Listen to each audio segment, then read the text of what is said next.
Hi hello ನಮಸ್ತೆ welcome back to another video. ಇವತ್ತಿನ ವಿಡಿಯೋದಲ್ಲಿ ನಿನ್ನೆ ಲಕ್ಕುಂಡಿ ಅನ್ನೋ ಪ್ಲೇಸ್ ಅಲ್ಲಿ ಕರ್ನಾಟಕದ ಗದಗ ಜಿಲ್ಲೆಯ ಲಕ್ಕುಂಡಿ ಗ್ರಾಮದಲ್ಲಿ ಒಂದು ಕಡೆ ಚಿನ್ನ ಸಿಕ್ಕಿದೆ. ಈ ಚಿನ್ನ ಸಿಕ್ಕಿದ ನಂತರ ಇಡೀ ರಾಜ್ಯವೇ ಲಕ್ಕುಂಡಿ ಕಡೆಗೆ ತಿರುಗಿ ನೋಡ್ತಾ ಇದೆ. ಇಲ್ಲಿ ಯಾಕೆ ಈ ತರ ಚಿನ್ನ ಸಿಗುತ್ತೆ, ಇದೇ ಮೊದಲ ಬಾರಿ ಅಲ್ಲ ಇಲ್ಲಿ ಚಿನ್ನ ಸಿಗ್ತಾ ಇರೋದು. ಮತ್ತೆ ಇಲ್ಲಿನ ಇತಿಹಾಸ ಏನು, ಇಲ್ಲಿನ ವಿಚಾರಗಳೇನು, ಇಲ್ಲಿನ ಪರಂಪರೆ ಏನು, ಎಲ್ಲ ಪಿನ್ ಟು ಪಿನ್ ಡೀಟೇಲ್ಸ್ ತಿಳ್ಕೊಳ್ತಾ ಹೋಗೋಣ. ತುಂಬಾ ಇಂಟ್ರೆಸ್ಟಿಂಗ್ ಆಗಿದೆ. ಇದರ ಇತಿಹಾಸವನ್ನ ಕೇಳಿದ್ರೆ ನೀವು ಓ ಈ ತರ ಎಲ್ಲ ಇತ್ತ ನಮ್ಮ ರಾಜ್ಯದಲ್ಲಿ ಅಂತ ಹೇಳಿ ಬೆಚ್ಚಿ ಬೀಳ್ಬೋದು. ಆ ತರ ಸ್ಟೋರಿ ಇದೆ ಅಲ್ಲಿದು. ಮತ್ತೆ ಅಲ್ಲಿ ಚಿನ್ನ ಸಿಕ್ಕಿರೋ ಸ್ಟೋರಿನ ನೋಡ್ತಾ ಹೋಗೋಣ. ಓಕೆ, ಹಾಗಾದ್ರೆ ವಿಡಿಯೋ ಹೋಗೋಣ. ಘಟನೆ ನಡೆದಿರೋದು ಗದಗ ಜಿಲ್ಲೆಯ ಲಕ್ಕುಂಡಿ ಗ್ರಾಮದಲ್ಲಿ. ಇಲ್ಲಿ ತಾಯಿ ಮಗ ಇಬ್ರು ವಾಸ ಇರ್ತಾರೆ. ದೊಡ್ಡ ಶ್ರೀಮಂತರೇನಲ್ಲ, ಮಧ್ಯಮ ಕುಟುಂಬದವರು. ಇವರು ತಮ್ಮ ಹಳೆ ಮನೆಯನ್ನ ಕೆಡವಿ ಹೊಸ ಮನೆಯನ್ನ ಕಟ್ಟೋಣ ಅಂತ ಹೇಳಿ ಪ್ಲಾನ್ ಮಾಡಿರ್ತಾರೆ. ಅದೇ ತರ ಹೊಸ ಮನೆಗೆ ಬೇಕಾಗಿರುವಂತಹ ಅಡಿಪಾಯ ಫೌಂಡೇಶನ್ ಕೆಲಸ ನಡೀತಾ ಇರುತ್ತೆ. ನಿಮ್ಗೆ ಗೊತ್ತಿರ್ಬೋದು, ಯಾವುದೇ ಒಂದು ಮನೆ ಕಟ್ಟಬೇಕಾದ್ರೆ ಒಂದು ಫೌಂಡೇಶನ್ ಹಾಕ್ತಾರೆ. ಯಾಕಂದ್ರೆ ಮನೆ ಗಟ್ಟಿ ನಿಲ್ಲಿ ಅಂತೇಳಿ ಫೌಂಡೇಶನ್ ಕೆಲಸ ಮಾಡ್ತಿರ್ಬೇಕಾದ್ರೆ 6 ಅಡಿ 7 ಅಡಿ ಪಾಯವನ್ನ ತೋಡ್ತಾರೆ. ಇದು ತೋಡ್ತಾ ಇರ್ಬೇಕಾದ್ರೆ ಈ ಪ್ರಜ್ವಲ್ ಕೂಡ ಅಲ್ಲಿ ಕೆಲಸ ಮಾಡ್ತಾ ಇದ್ದ. ಈತನಿಗೆ ಒಂದು ಮಡಕೆ ಸಿಕ್ಕಿದೆ. ಮಡಕೆ ಸಿಕ್ಕಿದ ತಕ್ಷಣ ಈತನಿಗೆ ಗೊತ್ತಾಗಿದೆ. ಯಾಕಂತ ಹೇಳಿದ್ರೆ ಲಕ್ಕುಂಡಿ ಗ್ರಾಮದಲ್ಲಿ ಈ ತರ ತುಂಬಾ ತುಂಬಾ ಘಟನೆಗಳು ನಡೆದಿವೆ ಇದಕ್ಕಿಂತ ಮುಂಚೆ. ಅದನ್ನ ಅವನಿಗೆ ಒಂದು ಅಂದಾಜು ಇರುತ್ತೆ. ಅವನು ಅದನ್ನ ಓಪನ್ ಮಾಡಿ ನೋಡ್ತಾನೆ. ನೋಡ್ಬೇಕಾದ್ರೆ ಸ್ವಲ್ಪ ಏನೋ ಕಾಣಿಸುತ್ತೆ. ಅವನಿಗೆ ಅವಾಗ್ಲೇ ಗೊತ್ತಾಗಿರುತ್ತೆ ಅದು ಚಿನ್ನ ಆಗಿರ್ಬೋದು ಅಂತ. ಅವನೇನ್ ಮಾಡ್ತಾನೆ ಅಂತ ಹೇಳಿದ್ರೆ ತನ್ನ ತಾಯಿ ಹತ್ರ ಹೇಳ್ತಾನೆ. ತಾಯಿ ಹತ್ರ ಹೇಳ್ತಾರೆ, ಸಂಬಂಧಿಕರ ಹತ್ರ ಹೇಳ್ತಾರೆ, ಮತ್ತೆ ಊರವ್ರ ಹತ್ರ ಹೇಳ್ತಾರೆ. ಇದೆಲ್ಲ ಆದಾದ ತಕ್ಷಣ ಎಲ್ರಿಗೂ ಗೊತ್ತಾಗುತ್ತೆ ಇದು ಚಿನ್ನ, ಇದು ನಿಧಿ ಅಂತ ಹೇಳಿ ಗೊತ್ತಾಗುತ್ತೆ. ಗ್ರಾಮ ಪಂಚಾಯತಿ ಅವರಿಗೆ ವಿಚಾರ ತಿಳಿಸ್ತಾರೆ. ಪೊಲೀಸ್ ಅವರು ಬರ್ತಾರೆ. ನಂತರ ತಹಶೀಲ್ದಾರ್ ಬರ್ತಾರೆ. ಇದೆಲ್ಲ ವಿಚಾರ ಗೊತ್ತಾದ ತಕ್ಷಣ, ಯಾಕಂದ್ರೆ ನಿಧಿ ಸಿಕ್ಕೋದು ಅಂತ ಹೇಳಿದ್ರೆ ಆ ತರ ಎಲ್ಲ ಸಿಗಲ್ಲ. ಸಿಕ್ಕಿದ್ರು ಅದಷ್ಟು ಇದು ಇರೋರ್ಗು ಮಾತ್ರ ಸಿಗುತ್ತೆ ಅಂತ ಎಲ್ಲ ವಿಚಾರಗಳಿದೆ. ಕೆಲವರು ನಿಧಿ ಸಿಕ್ಕಿದ್ರೆ ತುಂಬಾ ಶ್ರೀಮಂತರಾಗ್ತಾರೆ, ಇನ್ನು ಕೆಲವರಿಗೆ ನಿಧಿ ಸಿಕ್ಕಿದ್ರೆ ನಶಿಸಿ ಹೋಗ್ತಾರೆ. ಆತರ ಎಲ್ಲ ಇದು ವಿಚಾರಗಳಿದೆ ಇದ್ರ ಮುಂದೆ. ಆದ್ರೂ ಇವ್ರು ಏನ್ ಮಾಡ್ತಾರೆ ಅಂತ ಹೇಳಿ ಪೊಲೀಸರಿಗೆ ತಿಳಿಸ್ತಾರೆ. ನಂತರ ತಹಶೀಲ್ದಾರ್, SP, ನಿಮ್ಗೆ ಎಂ ಪಿ ಕೂಡ ಅದರ ಬಗ್ಗೆ ತಿಳ್ಕೊಳ್ತಾರೆ. ಮತ್ತೆ ನಮ್ಮ CM ಅವ್ರಿಗೂ ಕೂಡ ಇದರ ವಿಚಾರ ಮುಟ್ಟುತ್ತೆ. ಗವರ್ಮೆಂಟ್ ಅಫಿಷಿಯಲ್ಸ್ ಬಂದು ಮೊದಲು ತೂಕ ಮಾಡ್ತಾರೆ, ಟೆಸ್ಟ್ ಮಾಡ್ತಾರೆ. ಆರ್ಕಿಯಾಲಜಿ ಡಿಪಾರ್ಟ್ಮೆಂಟ್ ಅವರು ಮತ್ತೆ ಲೆಕ್ಕ ಹಾಕಿ ನೋಡ್ಬೇಕಾದ್ರೆ ಕೊನೆಗೆ 22 ಆಭರಣಗಳು ಇರುತ್ತೆ. ಅದರಲ್ಲಿ ಟೋಟಲ್ ಇವತ್ತಿನ ಎಷ್ಟು ವ್ಯಾಲ್ಯೂ ಅಂತ ಹೇಳಿದ್ರೆ 465 ಗ್ರಾಮ್ ಚಿನ್ನ ಸಿಗುತ್ತೆ. ಇವಾಗ ನಿಮ್ಗೆ ಗೊತ್ತಿರ್ಬೋದು, 1 ಗ್ರಾಮ್ಗೆ 12,000, 13,000, 15,000 ಎಲ್ಲ ಇದೆ. ಅದು 24 ಕ್ಯಾರೆಟ್, 22 ಕ್ಯಾರೆಟ್ ಆ ತರ ಎಲ್ಲ ತುಂಬಾ ಬೆಲೆ ಬಾಳುವ ವಸ್ತು. ಅದು ಅಲ್ಲದೆ ಇದು ಆಕ್ಚುಲಿ ತುಂಬಾ ಹಳೇದು ಅಂತ ಹೇಳಲಾಗ್ತಾ ಇದೆ. ಅಂದ್ರೆ ಯಾವಾಗ ಅದು ಅಂತ ಗೊತ್ತಿಲ್ಲ, ಇನ್ನು ಟೆಸ್ಟ್ ಮಾಡ್ಬೇಕಾದ್ರೆ ಅದನ್ನ ಚೆಕ್ ಮಾಡ್ಬೇಕಷ್ಟೇ, ಟೆಸ್ಟ್ ಮಾಡ್ಬೇಕಷ್ಟೇ. ಓಕೆ, ಅದನ್ನ ಎಲ್ಲ ನೋಡಿದ ನಂತರ ಅದು ಎಷ್ಟು ವರ್ಷ ಹಿಂದೆದು ಅಂತ ಗೊತ್ತಾಗುತ್ತೆ. ಇವಾಗ 465 ಗ್ರಾಮ್ ಅಂತ ಹೇಳಿದ್ರೆ ಇವತ್ತು ಕರೆಂಟ್ ಇವತ್ತಿನ ಗೋಲ್ಡ್ ವ್ಯಾಲ್ಯೂ ಆದ್ರೆ 70-75 ಲಕ್ಷ ಆಗುತ್ತೆ. ಬಟ್ ಇದು ತುಂಬಾ ಹಳೇದಾದ್ರೆ ಇನ್ನು ವ್ಯಾಲ್ಯೂ ಡಬಲ್ ಟ್ರಿಬಲ್ ಆಗೋ ಚಾನ್ಸಸ್ ಕೂಡ ಇರುತ್ತೆ. ಯಾಕಂತಂದ್ರೆ ತುಂಬಾ ಹಳೆ ಕಾಲದ್ದು, ಅದಕ್ಕೆ ಇತಿಹಾಸ ಇರುತ್ತೆ, ಅದರದ್ದೇ ಆದ ಪರಂಪರೆ ಇರುತ್ತೆ ಅಂತೇಳಿ ಅದಕ್ಕೆ ವ್ಯಾಲ್ಯೂ ಇನ್ನು ಡಬಲ್ ಟ್ರಿಬಲ್ ಆಗೋ ಚಾನ್ಸಸ್ ಕೂಡ ಇದೆ. ಮತ್ತೆ ಇದು ಇವಾಗ ಇಷ್ಟು ಚಿನ್ನ ಸಿಕ್ಕಿದೆ, ಇದು ಯಾರಿಗೆ ಹೋಗುತ್ತೆ, ಇದು ಯಾರಲ್ಲಿ ಇರುತ್ತೆ ಅಂತ ಹೇಳಿ ನೀವು ಕೇಳ್ಬೋದು. ಇವಾಗ ಏನಪ್ಪಾ ಅಂತ ಹೇಳಿದ್ರೆ, ಒಂದು ಸರ್ಕಾರಿ ಜಾಗದಲ್ಲಿ ಏನಾದ್ರು ನಿಧಿ ಸಿಕ್ಕಿದ್ರೆ ಅದು ಕಂಪ್ಲೀಟ್ ಆಗಿ ಸರ್ಕಾರಕ್ಕೆ ಹೋಗುತ್ತೆ. ಇವಾಗ ಪ್ರೈವೇಟ್ ಜಾಗ, ಖಾಸಗಿ ಇವರ ಪರ್ಸನಲ್ ಅವ್ರು ಯೂಸ್ ಮಾಡ್ತಿರುವಂತಹ ಜಾಗದಲ್ಲಿ ಸಿಕ್ಕಿರೋದ್ರಿಂದ ಇದು ಆಕ್ಚುಲಿ 100 ವರ್ಷಕ್ಕಿಂತ ತುಂಬಾ ಹಳೇದಾದ್ರೆ ಅದರಲ್ಲಿ ಆ ವ್ಯಾಲ್ಯೂ ಎಷ್ಟಿರುತ್ತೆ, ಅದರಲ್ಲಿ 5ರಲ್ಲಿ 1 ಭಾಗ ಈ ಕೊಟ್ಟವರಿಗೆ, ಇದನ್ನ ಗೌರ್ಮೆಂಟ್ಗೆ ಕೊಟ್ಟವರಿಗೆ, ಆ ಮನೆಯವರಿಗೆ ಸಿಗುತ್ತೆ 5ರಲ್ಲಿ 1 ಭಾಗ. ಮತ್ತೆ ಹೇಳಕ್ಕಾಗಲ್ಲ ಯಾವ ತರ ಅದರ ರೂಲ್ಸ್ ರೆಗ್ಯುಲೇಷನ್ಸ್ ಯಾವ ತರ ಇರುತ್ತೆ ಅಂತ ಹೇಳಕ್ಕಾಗಲ್ಲ. ಅದು ಗೌರ್ಮೆಂಟ್ ಅವರೇ ತೀರ್ಮಾನ ಮಾಡ್ತಾರೆ. ಮತ್ತೆ ಈ ಜಾಗದ ವಿಚಾರ ಏನಾಗುತ್ತೆ ಅಂತ ಹೇಳಿದ್ರೆ, ಇವಾಗ ಅವರವರ ಖಾಸಗಿ ಜಾಗದಲ್ಲಿ ಒಂದು ಮನೆ ಕಟ್ಟಬೇಕು ಅಂತ ಹೇಳಿ ಪಾಯ ತೋಡ್ತಿದ್ರು. ಅವಾಗ ಈ ನಿಧಿ ಸಿಕ್ಕಿದೆ. ಇನ್ನು ಈ ಜಾಗವನ್ನ ಗವರ್ಮೆಂಟ್ ಕಂಟ್ರೋಲ್ ತಗೊಂಡು ಇದನ್ನ ನಿಷೇಧಿತ ಪ್ರದೇಶ ಅಂತ ಘೋಷಣೆ ಮಾಡುತ್ತೆ. ಘೋಷಣೆ ಮಾಡಿ ಅದು ಮಾತ್ರ ಅಲ್ಲ, ಅವರು ಕೂಡ ಅಲ್ಲಿ ಉತ್ಖನನ ಮಾಡಕ್ಕೆ ಸ್ಟಾರ್ಟ್ ಮಾಡ್ತಾರೆ ಗವರ್ಮೆಂಟ್ ಅವರು. ಯಾಕಂತ ಹೇಳಿದ್ರೆ ಈ ಜಾಗದಲ್ಲಿ ಇನ್ನೂ ಏನಾದ್ರು ನಿಧಿ ಇರಬಹುದಾ, ಅಥವಾ ಏನಾದ್ರು ವಜ್ರ ವೈಡೂರ್ಯ ಹಳೆ ಕಾಲದ ಇರಬಹುದಾ, ಅಥವಾ ಶಾಸನಗಳು ಏನಾದ್ರು ಸಿಗಬಹುದಾ, ಆತರ ಅಲ್ಲಿ ಸರ್ಚ್ ಮಾಡಕ್ ಸ್ಟಾರ್ಟ್ ಮಾಡ್ತಾರೆ. ಮತ್ತೆ ಅಲ್ಲಿಗೆ ಸೆಕ್ಯೂರಿಟಿಯನ್ನು ಕೂಡ ಆ ಜಾಗಕ್ಕೆ ಎನ್ಫೋರ್ಸ್ ಮಾಡ್ತಾರೆ. ಯಾಕಂತ ಹೇಳಿದ್ರೆ ಬೇರೆಯವರು, ಪಕ್ಕದ ಮನೆಯವರು, ಊರವರೆಲ್ಲ ಬಂದು ನಾಳೆ ಅಲ್ಲಿ ತೋಡ್ಕೊಂಡು ಕೂತ್ಕೊಂಡ್ರೆ ಏನಾದ್ರು ನಿಧಿ ಸಿಗುತ್ತಾ ಅಂತ ಹೇಳಿ ತೋಡ್ಕೊಂಡು ಕೂತ್ಕೋಬಹುದು ಅನ್ನೋ ವಿಚಾರದಿಂದ ಅಲ್ಲಿಗೆ ಸೆಕ್ಯೂರಿಟಿ ಎಲ್ಲ ಏರ್ಪಾಡು ಮಾಡ್ತಾರೆ. ಈ ಜಾಗವನ್ನ ಗವರ್ಮೆಂಟ್ ತಗೊಂಡ ನಂತರ ಈ ಮನೆಯವರು ಇದ್ರಲ್ಲ ಅವ್ರಿಗೆ ಏನಾದ್ರು ಬೇರೆ ಒಂದು ವ್ಯವಸ್ಥೆಯನ್ನ ಗವರ್ಮೆಂಟ್ ಮಾಡಿ ಕೊಡುತ್ತೆ. ಮತ್ತೆ ಮಾಧ್ಯಮದವರು ಮುಂದೆ ಹೇಳ್ತಾರೆ ಮತ್ತೆ ಮಾಡಿ ಕೊಟ್ಟಿಲ್ಲ ಅಂತ ಹೇಳಿ ದೊಡ್ಡ ಮೋಸ ಆಗುತ್ತೆ ಗವರ್ಮೆಂಟ್ ಇಂದ.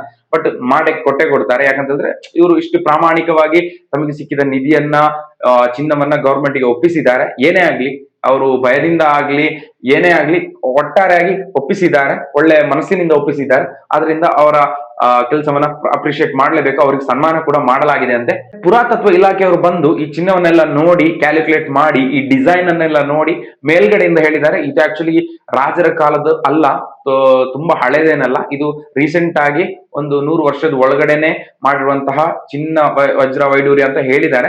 ಯಾಕಂತಂದ್ರೆ ಈ ಡಿಸೈನ್ ಎಲ್ಲ ತುಂಬಾ ಹಳೆ ಕಾಲದೇನಲ್ಲ, ಇದು ರೀಸೆಂಟ್ ಆಗಿ ಬಂದಿರುವಂತಹ ಡಿಸೈನ್ ತರ ಇದೆ ಅಂತೆ ಮೇಲ್ಗಡೆಯಿಂದ ನೋಡಿ. ಇನ್ನು ಅದನ್ನ ತುಂಬಾ ಡೀಪ್ ಆಗಿ ಸ್ಟಡಿ ಮಾಡಿ ಅವ್ರು ಏನ್ ಹೇಳ್ತಾರೋ ಅದು ಕಾದು ನೋಡ್ಬೇಕಷ್ಟೇ. ಮತ್ತೆ ಇವಾಗ ನಾವು ಲಕ್ಕುಂಡಿಯ ಗ್ರಾಮದ ಇತಿಹಾಸದ ಬಗ್ಗೆ ತಿಳ್ಕೊಳ್ಳೋಣ. ಇದು ತುಂಬಾ ಇಂಟ್ರೆಸ್ಟಿಂಗ್ ಆಗಿದೆ. ಇಲ್ಲಿ ಲಕ್ಕುಂಡಿಯಲ್ಲಿ ಚಿನ್ನ ಯಾಕೆ ಸಿಗುತ್ತೆ, ಇಲ್ಲಿ ಯಾಕೆ ಇಷ್ಟೆಲ್ಲ ದೇವಸ್ಥಾನಗಳಿವೆ, ಇದನ್ನೆಲ್ಲ ತಿಳ್ಕೊಂಬರೋಣ. ಲಕ್ಕುಂಡಿಯ ಇತಿಹಾಸ ಸ್ಟಾರ್ಟ್ ಆಗೋದು 9ನೇ ಶತಮಾನದ ನಂತರ. 9ನೇ ಮತ್ತು 10ನೇ ಶತಮಾನದಲ್ಲಿ ಈ ಲಕ್ಕುಂಡಿಯಲ್ಲಿ ತುಂಬಾನೇ ಆರ್ಥಿಕ ಬೆಳವಣಿಗೆ ಆಗುತ್ತೆ, ತುಂಬಾ ಶ್ರೀಮಂತವಾದ ನಗರ ಆಗುತ್ತೆ, ತುಂಬಾ ಸಂಪತ್ಭರಿತವಾಗಿರುತ್ತೆ. ಇದಕ್ಕೆ ರೀಸನ್ ಏನಪ್ಪಾ ಅಂತ ಹೇಳಿದ್ರೆ, ಇಲ್ಲಿ ಆ 9ನೇ ಶತಮಾನದಲ್ಲಿ ಕಲ್ಯಾಣಿಯ ಚಾಳುಕ್ಯರು ಅನ್ನೋರು ಈ ಜಾಗದಲ್ಲಿ ಆಳ್ವಿಕೆ ರಾಜ್ಯಭಾರ ನಡೆಸ್ತಾ ಇದ್ರು. ನಿಮ್ಗೆ ಗೊತ್ತಿರಬಹುದು 9, 10ನೇ ಶತಮಾನ ಎಲ್ಲ ರಾಜರುಗಳು ಆಳ್ತಾ ಇದ್ದಂತಹ ಕಾಲ. ಈ ಕಾಲದಲ್ಲಿ ಕಲ್ಯಾಣಿಯ ಚಾಲುಕ್ಯರು ಇಲ್ಲಿ ಆಳ್ತಾ ಇರ್ತಾರೆ. ಇವರು ಏನ್ ಮಾಡ್ತಾರೆ ಅಂತ ಹೇಳಿದ್ರೆ, ಈ ಲಕ್ಕುಂಡಿ ಗ್ರಾಮದಲ್ಲಿ, ಇವಾಗ ಗ್ರಾಮ ಆವಾಗಿನ ಕಾಲದಲ್ಲಿ ಅದು ದೊಡ್ಡ ನಗರ ಆಗಿತ್ತು. ಅವಾಗ ಏನ್ ಮಾಡ್ತಾರೆ ಅಂದ್ರೆ, ಈ ನಗರ ಚೆನ್ನಾಗಿದೆ, ಇಲ್ಲಿ ನಮ್ಮ ರಾಜ್ಯದ ಟಂಕಸಾಲೆಯನ್ನ ಓಪನ್ ಮಾಡೋಣ ಅಂತ ಹೇಳಿ ಪ್ಲಾನ್ ಮಾಡ್ತಾರೆ. ಟಂಕಸಾಲೆ ಅಂತ ಹೇಳಿದ್ರೆ ನಿಮ್ಗೆ ಗೊತ್ತಿರ್ಬೋದು, ಇವಾಗ RBI ಅವರು ನಮ್ಮ ರಾಜ್ಯದ ನಮ್ಮ ದೇಶದ ನೋಟ್ ಅನ್ನ ಪ್ರಿಂಟ್ ಮಾಡುವ ಏರಿಯಾ ನಾಸಿಕ್ ಮಹಾರಾಷ್ಟ್ರದಲ್ಲಿರೋದು. ಅದೇ ತರ ಇವಾಗ ರಾಜರ ಕಾಲದಲ್ಲಿ ನೋಟ್ಸ್ ಎಲ್ಲ ಇರಲಿಲ್ಲ, ಕಾಯಿನ್ಸ್, ಚಿನ್ನ ಇತ್ತು, ಬೆಳ್ಳಿ ಇತ್ತು, ಮತ್ತೆ ಈ ತರ ತುಂಬಾ ಬೇರೆ ಬೇರೆ ವಜ್ರ ವೈಡೂರ್ಯ ಆ ತರದಲ್ಲೇ ಡೀಲಿಂಗ್ಸ್ ಎಲ್ಲ ನಡೀತಾ ಇತ್ತು. ಅವಾಗ ಏನ್ ಮಾಡ್ತಾರೆ, ಚಿನ್ನದ ನಾಣ್ಯವನ್ನ ಪ್ರಿಂಟ್ ಮಾಡೋದಕ್ಕೆ, ಟಂಕಿಸೋಕೆ ಲಕ್ಕುಂಡಿಯನ್ನ ಸೆಲೆಕ್ಟ್ ಮಾಡ್ತಾರೆ. ಈ ನಾಡಿನಲ್ಲಿ ಇಲ್ಲಿ ಪ್ರಿಂಟ್ ಮಾಡೋದ್ರಿಂದ, ಚಿನ್ನ ಇಲ್ಲೆಲ್ಲ ಮಾಡೋದ್ರಿಂದ ಇದು ಆಟೋಮ್ಯಾಟಿಕ್ ಆಗಿ ಇಲ್ಲಿ ತುಂಬಾ ಶ್ರೀಮಂತವಾಗುತ್ತೆ ಈ ನಗರ 9 ಮತ್ತು 10ನೇ ಶತಮಾನದಲ್ಲಿ. ಅದು ಮಾತ್ರ ಅಲ್ಲದೆ ಈ ಕಾಲದಲ್ಲಿ ಇಲ್ಲಿ ತುಂಬಾ ದೇವಾಲಯಗಳು ನಿರ್ಮಾಣ ಆಗುತ್ತೆ. ಇವಾಗ್ಲೂ ಒಂದು 50 ದೇವಾಲಯಗಳ ಇದೆ. ಬಟ್ ಅದನ್ನ ಕ್ಲಿಯರ್ ಆಗಿ ಮೇಂಟೈನ್ ಮಾಡಿಲ್ಲ ನಮ್ಮ ಗವರ್ಮೆಂಟ್ ಹಾಗೂ ಯಾರು ಜನರು ಅದನ್ನ ಕ್ಲಿಯರ್ ಆಗಿ ಮೇಂಟೈನ್ ಮಾಡೋದ್ರಿಂದ ಅದೆಲ್ಲ ನಶಿಸಿ ಹೋಗಿದೆ. ಕೆಲವೊಂದು ತುಂಬಾ ಫೇಮಸ್ ದೇವಸ್ಥಾನಗಳು ಇನ್ನೂ ಕೂಡ ಇದೆ. ಈ ಇತಿಹಾಸದ ಪ್ರಕಾರ ಇಲ್ಲಿ 101 ದೇವಾಲಯಗಳು, 101 ಕೊಳಗಳು, ಚರಂಡಿ ವ್ಯವಸ್ಥೆ ಎಲ್ಲ ಅಚ್ಚುಕಟ್ಟಾಗಿ ನಿರ್ಮಾಣ ಮಾಡಲಾಗಿತ್ತು ಅಂತ ಹೇಳಕ್ ಆಗ್ತಾ ಇದೆ. ಜೈನ ಬಸದಿಗಳಿತ್ತು, ದೇವಾಲಯಗಳಿತ್ತು, ಇದೆಲ್ಲ ಸೇರಿಸಿ 101 ದೇವಾಲಯಗಳು ಇತ್ತು ಟೋಟಲ್ ಆಗಿ. ಮತ್ತೆ ಒಂದು ತುಂಬಾ ಫೇಮಸ್ ದರ್ಗಾ ಕೂಡ ಅಲ್ಲಿ ಇದೆ ಅಂತ ಹೇಳಲಾಗ್ತಾ ಇತ್ತು. ಇವಾಗ ಅದನ್ನೆಲ್ಲ ಮೇಂಟೈನ್ ಮಾಡೋದ್ರಿಂದ ಎಲ್ಲ ನಶಿಸಿ ಹೋಗಿದೆ. ಮತ್ತೆ ಇದು ಇಷ್ಟೆಲ್ಲ ಶ್ರೀಮಂತವಾಗಿದ್ದ ನಗರ, ಇಲ್ಲಿ ರಾಷ್ಟ್ರಕೂಟರು, ಯಾದವರು, ಮತ್ತೆ ಹೊಯ್ಸಳರು, ಮತ್ತೆ ವಿಜಯನಗರ ಅರಸರು ಕೂಡ ಈ ರಾಜ್ಯವನ್ನ, ಲಕ್ಕುಂಡಿ ನಗರವನ್ನ ಆಳಿದ್ದಾರೆ ಅಂತ ಹೇಳಲಾಗ್ತಾ ಇದೆ. ಮತ್ತೆ ವಿಜಯನಗರ ಕಾಲದಲ್ಲೆಲ್ಲ ನಿಮ್ಗೆ ಗೊತ್ತಿರಬಹುದು, ರೋಡ್ ಸೈಡ್ ಅಲ್ಲಿ ಚಿನ್ನವನ್ನಿಟ್ಟು ವ್ಯಾಪಾರ ಮಾಡ್ತಾ ಇದ್ರು, ವಜ್ರ ವೈಡೂರ್ಯವನ್ನಿಟ್ಟು ವ್ಯಾಪಾರ ಮಾಡ್ತಾ ಇದ್ರು ಅಂತ ಇತಿಹಾಸದ ಪುಟಗಳಲ್ಲಿ ನಿಮ್ಗೆ ನೋಡಬಹುದು. ಅಷ್ಟು ಶ್ರೀಮಂತವಾಗಿತ್ತು. ಮತ್ತೆ 14ನೇ ಶತಮಾನಕ್ಕೆ ಬಂದಾಗ ಇದು ದಿಲ್ಲಿಯ ಸುಲ್ತಾನರು ಬಂದು ಇಲ್ಲಿಗೆ ಅಟ್ಯಾಕ್ ಮಾಡ್ತಾರೆ, ಇದನ್ನ ವಶಪಡಿಸ್ತಾರೆ. ಇಲ್ಲಿ ಲೂಟಿ ಮಾಡಿ ಎಲ್ಲ ಅಲ್ಲಿ ಏನು ಆಭರಣ ಏನೆಲ್ಲ ಇತ್ತು ಎಲ್ಲ ತಗೊಂಡು ಹೋಗ್ತಾರೆ. ಮತ್ತೆ ಜೈನ್ ದೇವಾಲಯಗಳನ್ನೆಲ್ಲ ಒಡೆದಾಕ್ತಾರೆ. ಆ ತರ ಎಲ್ಲ ಇದೆ ಸ್ಟೋರಿ, ಅದು ಇತಿಹಾಸ. ಅವರು ಇಲ್ಲಿಗೆ ಬಂದು ಇಲ್ಲಿನ ಆಭರಣಗಳು ಮತ್ತೆ ಇಲ್ಲಿನ ಶ್ರೀಮಂತಿಕೆಯನ್ನೆಲ್ಲ ನೋಡಿ ಆಸೆ ಪಟ್ಟು ಇಲ್ಲಿಗೆ ದಾಳಿ ಮಾಡಿ ಅದನ್ನ ಲೂಟಿ ಮಾಡ್ಕೊಂಡು ಹೋದ್ರು. ಅಲ್ಲಿಗೆ 14ನೇ ಶತಮಾನಕ್ಕಾಗ್ಬೇಕಾದ್ರೆ ಇದರ ಶ್ರೀಮಂತಿಕೆ ಎಲ್ಲ ನಶಿಸಿ ಹೋಗುತ್ತೆ. ಅವಾಗ ಈ ನಗರ ಕೂಡ ನಶಿಸಿ ಹೋಗುತ್ತೆ. ಹಿಂದಿನ ಕಾಲದವರು ತಮ್ಮಲ್ಲಿದ್ದ ಚಿನ್ನ ಅದು ಇದನ್ನೆಲ್ಲ ಇವರು ಬಂದು ಲೂಟಿ ಮಾಡೋದನ್ನ ತಡೆಯೋದಕ್ಕೆ ಬೇಕಾಗಿ ಅಲ್ಲಿ ಭೂಮಿ ಅಡಿಯಲ್ಲಿ ಅಡಗಿಸಿಡು ಇಟ್ಟಿರಬಹುದು ಅನ್ನೋ ವಿಚಾರದಿಂದ ಇವಾಗ ತುಂಬಾ ಒಂದ್ಸಲ ಅಲ್ಲ, ಇದು 2-3ನೇ ಸಲ ಲಕ್ಕುಂಡಿಯಲ್ಲಿ ನಿಮ್ಗೆ ಈ ತರ ಚಿನ್ನ ನಿಧಿ ಸಿಗ್ತಾ ಇರೋದು. ಬಟ್ ಇದು ನ್ಯೂಸ್ ಆಗಿರೋದು ಮಾತ್ರ, ನ್ಯೂಸ್ ಆಗದೆ ಇರೋದು ಎಷ್ಟಿದೆ ದೇವರಿಗೆ ಗೊತ್ತು. ಯಾಕಂತಂದ್ರೆ ಅಷ್ಟು ಇಟ್ಟಿರಬಹುದು. ಹಿಂದಿನ ಕಾಲದಲ್ಲಿ ಅಷ್ಟು ಶ್ರೀಮಂತವಾಗಿತ್ತು ನಮ್ಮ ಕರ್ನಾಟಕ ರಾಜ್ಯದ ಈ ಉತ್ತರ ಕರ್ನಾಟಕ ಭಾಗಗಳು. ಇವತ್ತು ತುಂಬಾ ಬಡತನದಿಂದ ಇದೆ, ಅದು ಪಾಲಿಟಿಕ್ಸ್, ಅದು ಬೇರೆ. ಅವತ್ತಿನ ರಾಜರ ಕಾಲದಲ್ಲಿ ತುಂಬಾ ಶ್ರೀಮಂತವಾದ ನಗರಗಳು ನಮ್ಮ ಉತ್ತರ ಕರ್ನಾಟಕದ ನಗರಗಳು, ಆದ್ರೆ ಇವಾಗೆಲ್ಲ ನಶಿಸಿ ಹೋಗಿದೆ. ಆದ್ರಿಂದ ಇಲ್ಲಿ ಚಿನ್ನ ಸಿಗ್ತಾ ಇದೆ. ಇದು ಇದರ ಇತಿಹಾಸ. ಇಲ್ಲಿ ಟಂಕಸಾಲೆ ಇತ್ತು, ಹೊಯ್ಸಳರ ರಾಜಧಾನಿ ಆಗಿತ್ತು ಇದು.